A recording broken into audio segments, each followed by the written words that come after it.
Assalamualaikum warahmatullahi wabarakatuh. Selamat pagi Bu Devi dan teman-teman semua. Kami dari kelompok 3 ingin mempresentasikan tentang isu dan potret buram pelayanan publik. Perkenalkan nama anggota kelompok 3. Yang pertama, Adelia Mutiara Puspita Putri. Yang kedua, Audilia Ersa Iramaida. Yang ketiga, Zulfani Hazimata Hasnah. Yang keempat, Nabila Putri Amanugrahani. Yang kelima, Hafidatul Ilmiah. Dan yang terakhir, Nurfatma Aulia. Di sini kami membahas 4 subpokok pembahasan. Yang pertama, gambaran pelayanan publik.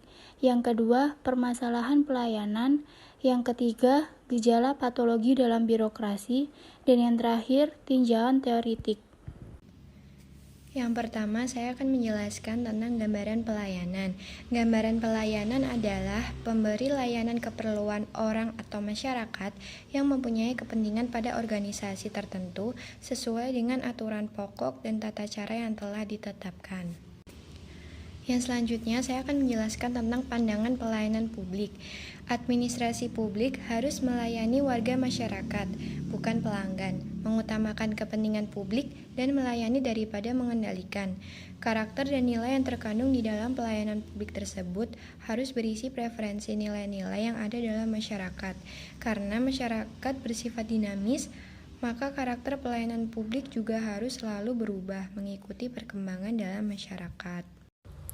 Untuk materi selanjutnya yaitu permasalahan pelayanan.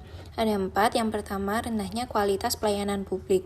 Contohnya seperti kerusakan jalan di sejumlah titik yang menyebabkan kasus kecelakaan semakin meningkat. Bisa dilihat dari kasus ini bahwa kualitas pelayanan itu sendiri kurang cepat dan tanggap dalam membenahi jalan yang rusak. Yang kedua yaitu tingginya penyalahgunaan kewenangan. Faktanya, KKN atau korupsi, kolusi, dan nepotisme semakin meningkat dan menjadi permasalahan di seluruh lini pemerintahan dari pusat hingga daerah. Yang ketiga yaitu birokrasi yang panjang dan tumpang tindih. Penyelenggaraan pelayanan publik menjadi panjang dan melalui proses yang berbelit-belit sehingga besar kemungkinan timbul ekonomi biaya tinggi, terjadinya penyalahgunaan wewenang, korupsi, kolusi, dan nepotisme, perlakuan diskriminatif, dan lain-lain. Yang keempat, yaitu rendahnya pengawasan eksternal dari masyarakat, ketidakjelasan standar dan prosedur pelayanan, serta prosedur penyampaian keluhan penggunaan jasa pelayanan publik. 6. Rendahnya atau ketiadaan akses layanan publik bagi kelompok rentan, seperti miskin dan perempuan, dan penyandang cacat. Yang kelima, belum berjalannya desentralisasi kewenangan.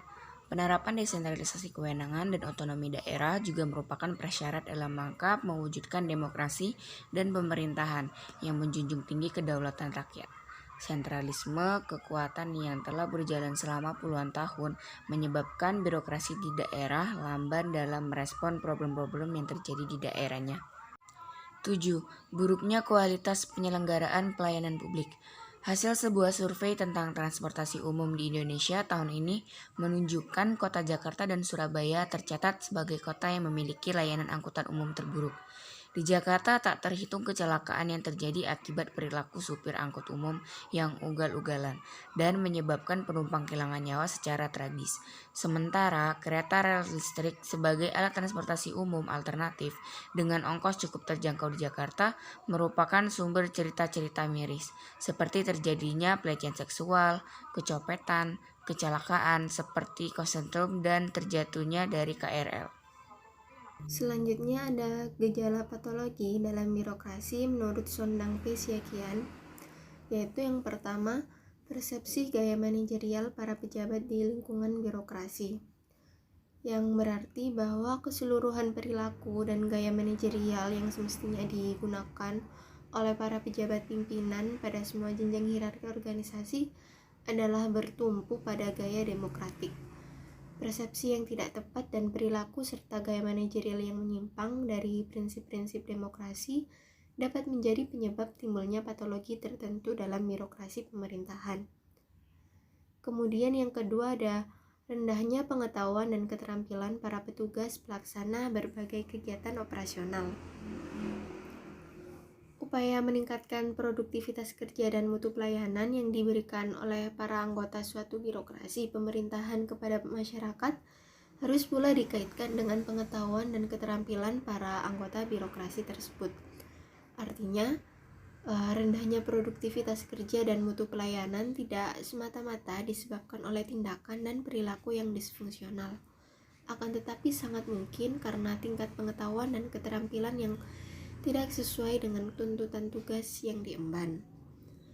Selanjutnya yang ketiga yaitu ada tindakan pejabat yang melanggar norma-norma hukum dan peraturan perundang-undangan yang berlaku.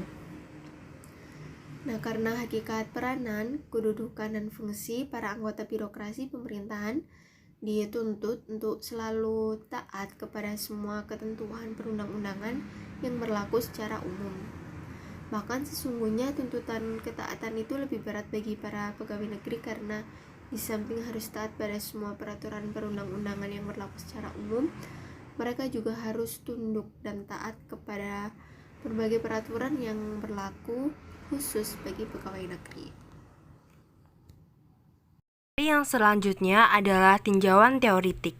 Yang pertama, kualitas pelayanan publik. Seiring dengan semangat pembaharuan dan penyelenggaraan tata kelola pemerintahan yang baik atau good governance, upaya reformasi dan revitalisasi kini tengah dijalankan dalam aspek pelayanan publik, antara lain seperti kesehatan, pendidikan, perumahan, dan keuangan.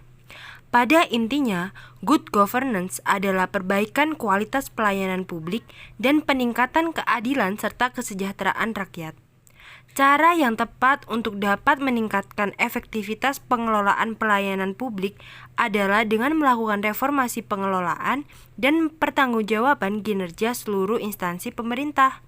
Prioritas program dan kegiatan strategis pemerintah harus ditetapkan berdasarkan kebutuhan masyarakat dan instansi pemerintah yang melaksanakannya. Berdasarkan hal itu, kemudian menetapkan sasaran-sasaran strategis yang berorientasi outcome di instansinya atau unit kerjanya masing-masing dengan ukuran kerja yang jelas dan terukur.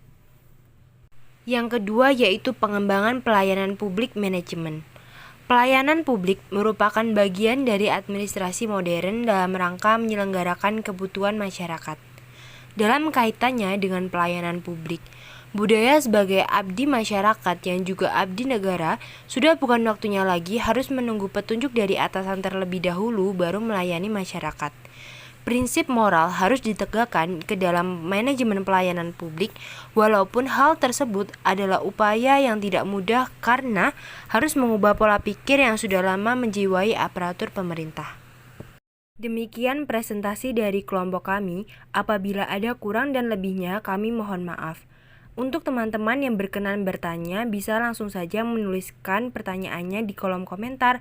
Terima kasih.